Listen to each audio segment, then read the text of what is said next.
History পোর্শনের ক্লাসের আগের দিনে লাইফ অফ বুদ্ধা এবং ভিক্ষুণী সংঘ এই দুটো টপিক ছিল।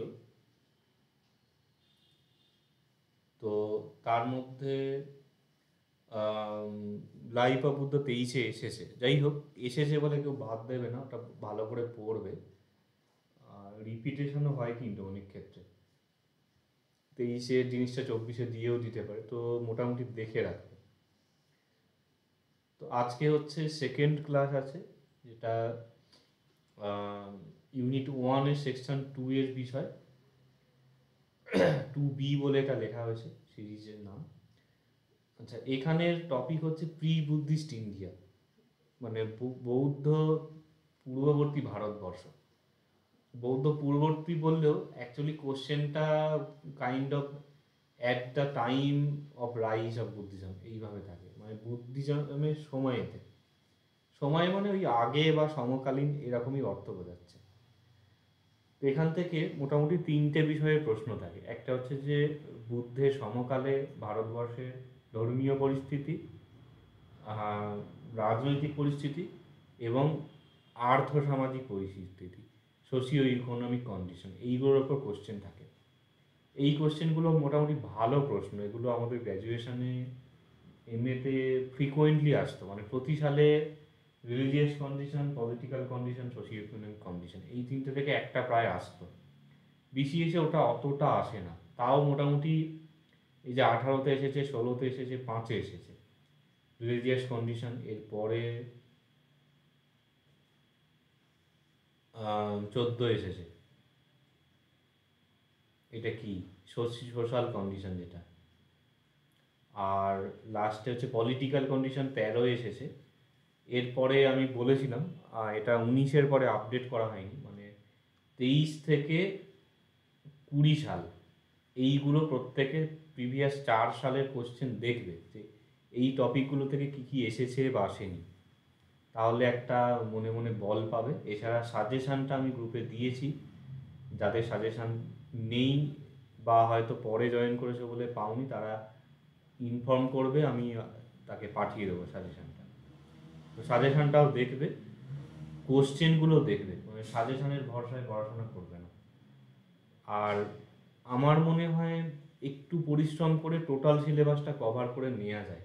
এই 54 পাতা 3 মাসের মধ্যে পড়া যায়। 3 মাস না হয় তোমাদের ক্ষেত্রে 2 মাস হবে।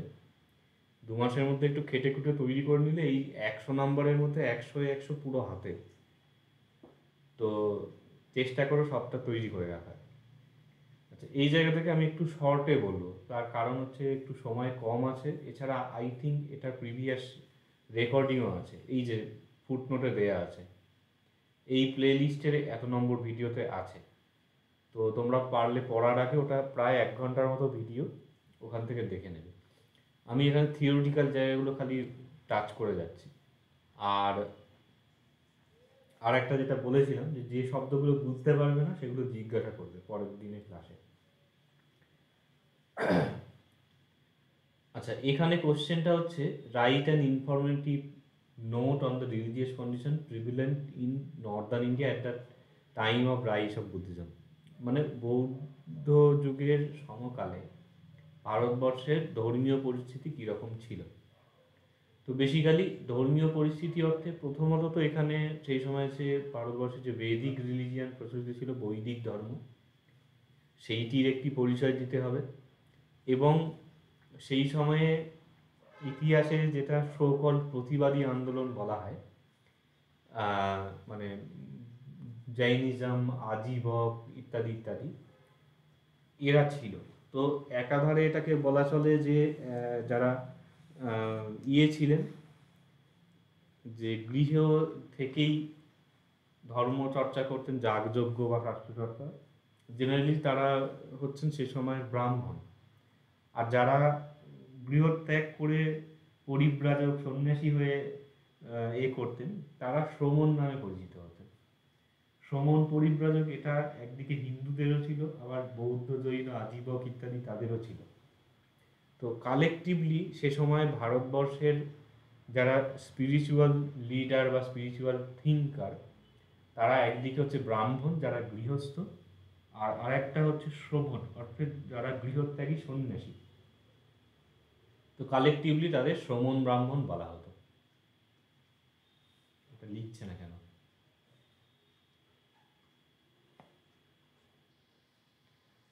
তো এইটি এখানে জাস্ট ইন্ট্রোডাকশনে বলা হলো যে রিলিজিয়াস কন্ডিশন কি ছিল, না এই শ্রমণ ব্রাহ্মণ কালচার প্রচলিত ছিল।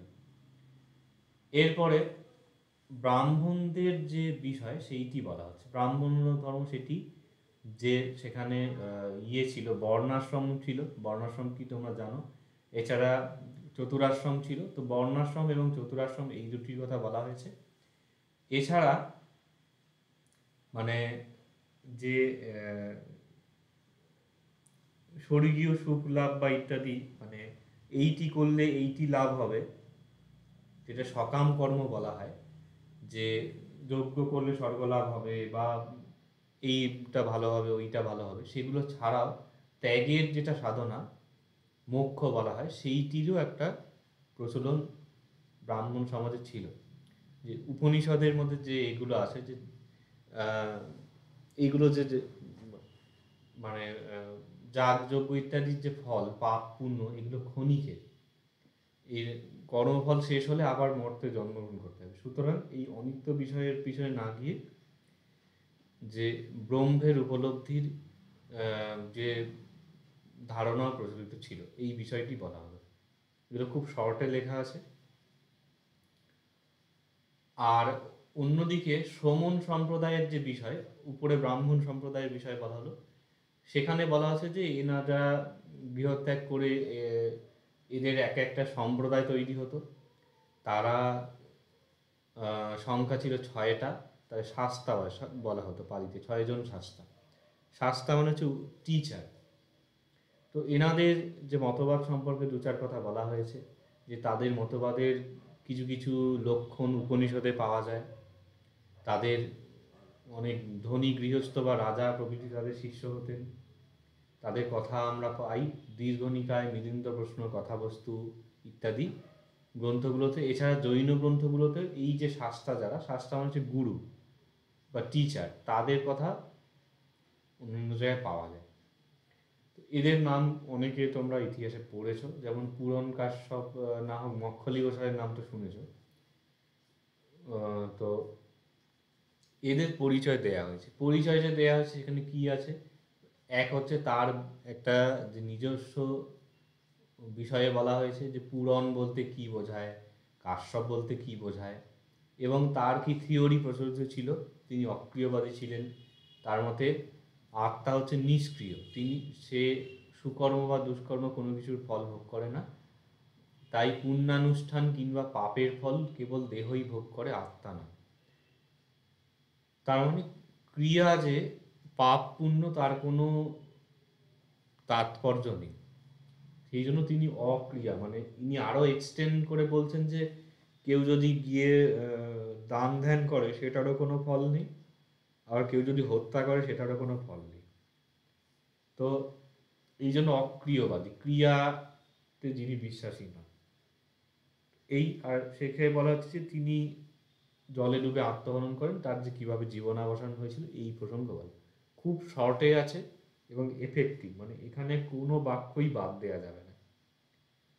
তো পরপর বাকি আচার্যদের কথা এখানে বলা আছে, কোনো ওয়ার্ড মিনিং না জানলে সেটা করবে। আর আদারওয়াইজ ওই যে রেকর্ডিং আছে ওখানে টোটালটা ডিটেলসে বলা আছে মোটামুটি।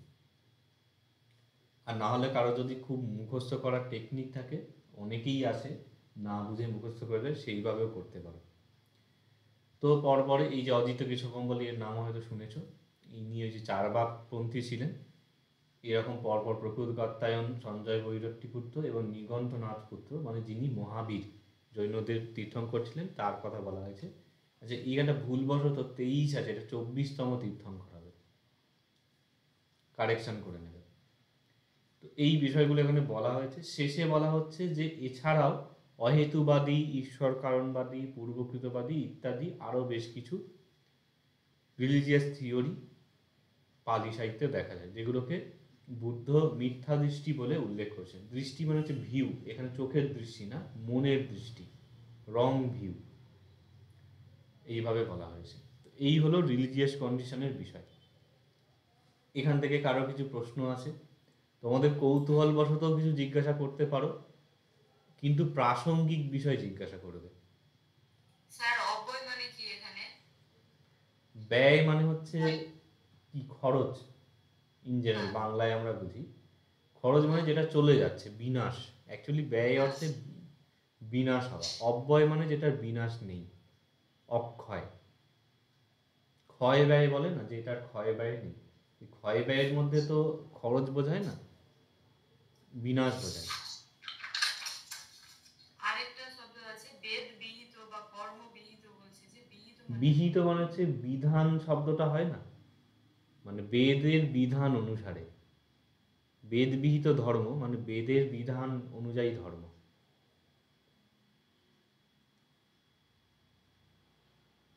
এইগুলো তোমরা নিজেদের ভাষায় লিখতে পারো, যে বেদের বিধান অনুসারে। এটা লিখলে কোনো নাম্বারের ন্যূনাধিক্য হবে না।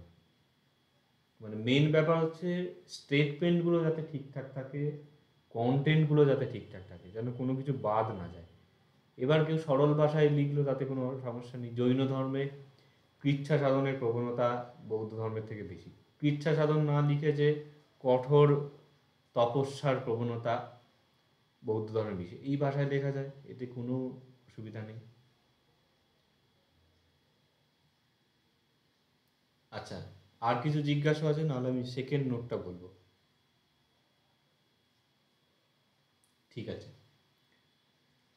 আচ্ছা, এর পরের বিষয় হচ্ছে যে সোশ্যাল কন্ডিশন। সোশ্যাল এবং সোশিও ইকোনমিক কন্ডিশন হিসেবে অনেক সময় বলে। তো এটা একেবারেই কমন বিষয়, এগুলো তোমাদের জানা। ভূমিকাতে এখানে কিছুটা বলা হয়েছে যে কী কী জিনিস থেকে আমরা জানতে পারি, যেমন ধর্মগ্রন্থ, জৈন ধর্মগ্রন্থ, গ্রিক ঐতিহাসিকদের বিবরণী মানে মেগাস্থেনিস ইত্যাদি, বৈদিক সাহিত্য, রামায়ণ মহাভারত, খনন কার্যের ফলে প্রাপ্ত নগরীর ধ্বংসাবশেষ ইত্যাদি ইত্যাদি, এই সব থেকে আমরা জানতে পারি। ভূমিকাতে অ্যাকচুয়ালি টোটাল যে বিষয় বলা হয়েছে তার একটা সংক্ষেপে জিনিসটাকে মেনশন করতে হয়। এইখানে যেগুলো উল্লেখ আছে, এইটারই এক্সটেনশন হচ্ছে এর পরেতে উল্লেখ আছে। তো এখানে প্রথমে সোশ্যাল কন্ডিশন প্রসঙ্গে বলা হচ্ছে যে আর্যদের মধ্যে 4টি জাতি বিভাগ ছিল: ব্রাহ্মণ, ক্ষত্রিয়, বৈশ্য, শূদ্র। এখানে এরা কি করতো না করতো এগুলো বলার প্রয়োজন নেই আর। চতুরাশ্রম প্রচলিত ছিল, মানে লাইফস্টাইল বা লাইভলিহুড যদি বলা হয়, মানুষের জীবনচর্যা কেমন ছিল, সেইটি হচ্ছে ওই চতুরাশ্রম অনুসারে। তো তারও বিষয়বস্তুগুলো সব জানা তোমাদের, বলার প্রয়োজন নেই। এখানে দু একটা এক্সট্রা কথা বলা হয়েছে। ওই বর্ণশুদ্ধির একটা ব্যাপার ছিল, গোত্র ব্যবস্থা ইত্যাদি প্রবর্তিত হয়। এগুলো পড়ে বুঝতে পারে, আমার এক্সপ্লেন করার বা রিডিং করার দরকার নেই। এরপরে মানে কিছুটা ইকোনমিক বিষয়গুলো প্রসঙ্গে বলা হচ্ছে, এগুলোও তোমরা হিস্ট্রিতে কিছু কিছু পড়েছ, যে বৌদ্ধ যুগে দেখা যাচ্ছে যে ব্রাহ্মণদের থেকে ক্ষত্রিয়দের প্রাধান্য বাড়তে থাকছে। লোহার ব্যবহার শুরু হওয়ার ফলে উন্নত যন্ত্রপাতি ইত্যাদি ব্যবহার হতে শুরু করে। এর ফলে বৈশ্যদের উন্নতি সাধন হয়। বৈশ্যদের মধ্যে ধনী বণিক যারা আছেন তারা শ্রেষ্ঠী নামে পরিচিত হতেন। ধনী গৃহস্থদের গৃহপতি বলা হতো। এছাড়া কিছু ধনী ব্রাহ্মণ থাকতেন, তাদের মহাশাল বলা হতো। বুদ্ধের সময়ে মেন্ডক দতীয় কাকীয় বলিও ইত্যাদি বেশ কিছু 5জন বণিকের নাম পাওয়া যায়, যাদের পরিচালনা করতে বিম্বিসারও অক্ষম ছিলেন বলে ধর্মপদ অর্থকথায় উল্লেখ আছে। বেসিক্যালি ওখানে এটা তোমাদের সিলেবাসে পাঠ্য অংশেই আছে, যে কৌশলের রাজা প্রসেনজিৎ বিম্বিসারকে রিকোয়েস্ট করছেন। বিম্বিসার হচ্ছেন ওনার কি ভগ্নী, প্রথমে কি বলে, মানে বোনের হাজব্যান্ড, এই সম্পর্ক হচ্ছে। তো বিম্বিসারের রাজ্যে এই 5জন বড় বড় বণিক ছিলেন, বেসিক্যালি আজকের দিনে যাদের ইনভেস্টর আমরা বলতে পারি, এই আম্বানি টাম্বানি টাইপ। তো ওনার এতে ছিল না বলে উনি তখন রিকোয়েস্ট করলেন যে এদের কাউকে আমার রাজ্যে পাঠান। মানে রাজগৃহ থেকে, বিহার থেকে কৌশল মানে হচ্ছে ওই এলাহাবাদ ভেলাবাদ ওই জায়গাগুলো, ওই মানে ইউপি। তো উনি তখন বলছেন যে মহাকুলানি অমহেহি চালে তুম না সক্কা, পালিতে আছে, এটা পড়ানো হবে তোমাদের, শেষের দিকে থাকবে। তো ওটার অর্থ হচ্ছে যে এই যে এদেরকে চালনা করা আমার দ্বারা সম্ভব নয়। এবং আরও বলছেন যে এদের চালনা করা হচ্ছে পৃথিবীকে চালনা করার মতো। গোটা পৃথিবীকে শাসন করতে গেলে যে ক্ষমতা লাগে, এদেরকে শাসন করতে গেলে সেরকম ক্ষমতা লাগে। যাই হোক, আজকের দিনেও অনেকটা তাই। মানে বড় বড় শিল্পপতি ইত্যাদি তাদের পলিটিশিয়ানরা চালনা করতে পারে না, উল্টে পলিটিশিয়ানদেরই তারা চালনা করে। শুধু ভারতে না, আমেরিকা ইত্যাদির ক্ষেত্রে এই যে ইলন মাস্ক, জুকারবার্গ ইত্যাদি, এরাই ট্রাম্প ফাম্পকে পিছন থেকে কলকাঠি নাড়ছে। যাই হোক, তো এইটি একটি বিষয়। এটা জগতের ইতিহাসে বলা চলে প্রথমবার দেখা যাচ্ছে যে বণিকদের এরকম হিউজ ক্ষমতা তৈরি হচ্ছে, যে রাজাদেরও নিয়ন্ত্রণ করছে। তো শূদ্রদের অবস্থা প্রসঙ্গে এখানে বলা হয়েছে। এই যে দাস কর্মকার এই ব্যাপারটা আছে, যে এবং তাদের যে মুক্তি, দাসত্ব থেকে মুক্তিরও ব্যবস্থা থাকতো, তাদেরকে ভূজিষ্য বলা হতো। শূদ্রদের মধ্যে বিভিন্ন শ্রেণী ছিল, তাই এই যে নাম ইত্যাদিগুলো বলা আছে, নলকার, নিষাদ, বেন ইত্যাদি বিভিন্ন জাতির অন্তর্ভুক্ত। এবারে অর্থনৈতিক বিষয়ে কিছু কথা বলা হচ্ছে, যে ধীরে ধীরে নগরায়ন হচ্ছে। নগরায়নের প্রসঙ্গে কিভাবে নগরায়ন হয়েছে এবং নাগরিকদের জীবন কীরকম ছিল, খুব অল্প করে এখানে বলা হয়েছে বিষয়গুলো। আর শেষে যেটা কাইন্ড অফ উপসংহারে বলা হচ্ছে যে এই যে সামাজিক পরিস্থিতি, সেইটির প্রতি বৌদ্ধ ধর্মের অবদান, সেইটা প্রসঙ্গে বলা হচ্ছে যে সে সময় যে সামাজিক বৈষম্য প্রচলিত ছিল, সেটা বুদ্ধের ধর্মের তে বা বুদ্ধের যে ইয়েতে সেটা একটা সাম্য এসে প্রতিষ্ঠিত হয়। এবং এখানেই উল্লেখ করা হচ্ছে যে ক্ষৌরকারের পুত্র, ক্ষৌরকার মানে নাপিত, উপালি এবং চণ্ডালের পুত্র সোপাক বৌদ্ধ সংঘে বিশিষ্ট স্থান অধিকার করেন। এছাড়া আরও যে কিছু যে যাগযজ্ঞের পরিবর্তে যে মানুষের যে মনের কায় মনোবাক্যের, মানে নিজের আচরণকে যে আমাকে শুদ্ধ করতে হবে, এইটি একটি আদর্শ রূপে গৃহীত হয়। তবে বৌদ্ধ সমাজেও এই যে দান ধ্যানের ব্যাপার প্রচলিত ছিল ইত্যাদিতে এখানে মোটামুটিভাবে একটা রিভিউ দেয়া হয়েছে। এখানে তোমাদেরও কিছু মন্তব্য থাকলে অ্যাড করতে পারো, অবশ্যই সেটা দেখিয়ে নেবে। তারপরে কি লিখবে তাতে উল্টো হবে। তো এখান থেকে আশা করি খুব একটা প্রশ্ন নেই, তাও প্রশ্ন থাকলে জিজ্ঞাসা করতে পারো।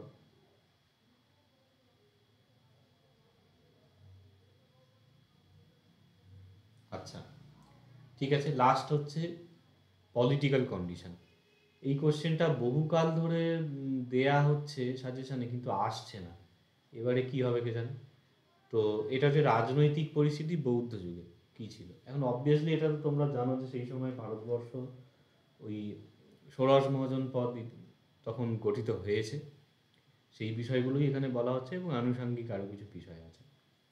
তো প্রথমে এই গ্রন্থ থেকে ওই সময় সম্পর্কে আমরা জানতে পারি।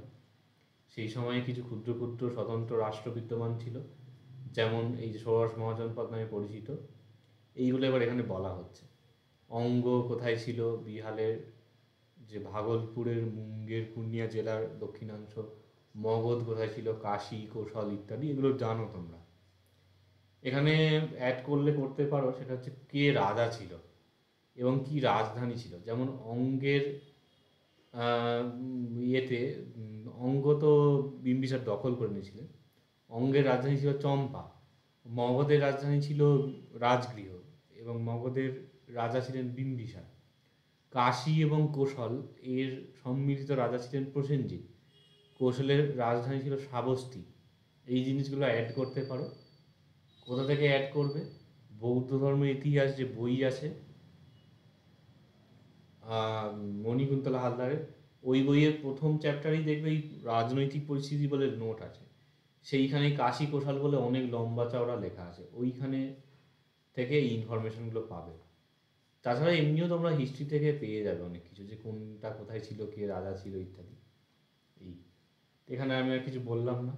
এরপরে হচ্ছে এই ষোড়শ মহাজন পদের ইন্টার রিলেশন বা তার সম্পর্কে কিছু রিভিউ দেওয়া হচ্ছে, যে এদের মধ্যে একটা যুদ্ধ বিগ্রহ লেগে থাকতো। পরবর্তীকালে মগধ, কোশল, বর্ষ, অবন্তী এই চারটে জনপদ শক্তিশালী হয়ে ওঠে।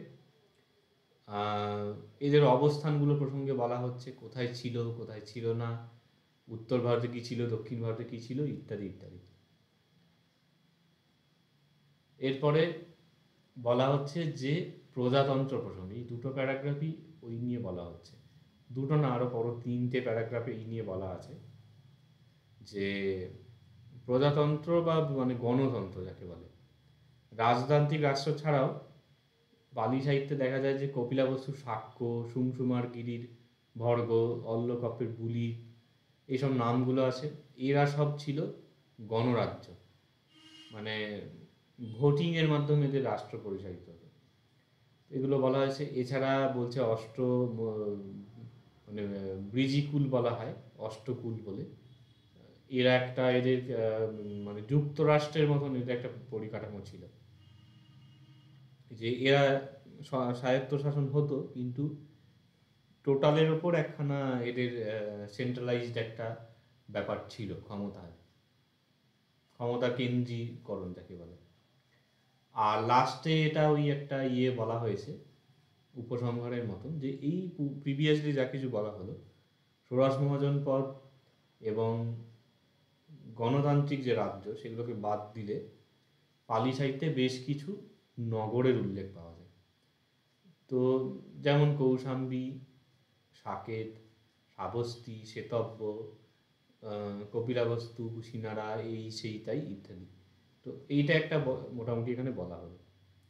এই জায়গাগুলোর জন্য পারলে পড়তে পারো মণিকুন্তলা হালদারের বই থেকে, বই তো দেয়া আছে, কেউ কিনলেও কিনতে পারো, সমস্যা নেই। তবে আম, পুরোটা লাগবে না, পুরো বইটা, কিছু কিছু ইন্ডিভিজুয়াল চ্যাপ্টারগুলো কাজে লাগবে সিলেবাস অনুসারে। আচ্ছা, এটা থেকে কারো কোনো প্রশ্ন আছে? আচ্ছা, আশা করি নেই। এই জায়গাটা তোমাদের জানা বিষয়। আচ্ছা, এরপরে শর্ট নোট আছে।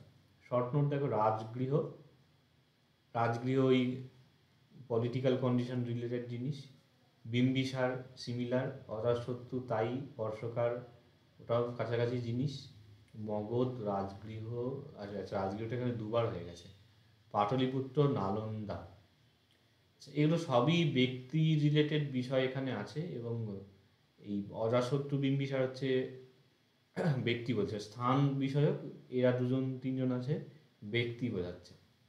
তো এগুলোর ক্ষেত্রে বলার কিছু নেই, এটা ওই আগে যেরকম বলা হয়েছিল ওই রকম ফরম্যাটে লিখবে, আগের দিনের ক্লাসে আমি বলেছিলাম।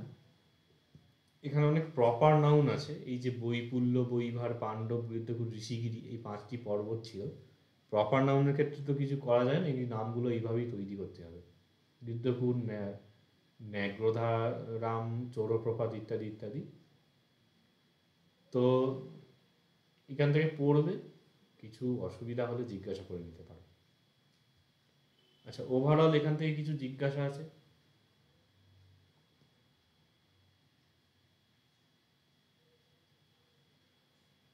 আচ্ছা, ঠিক আছে তাহলে।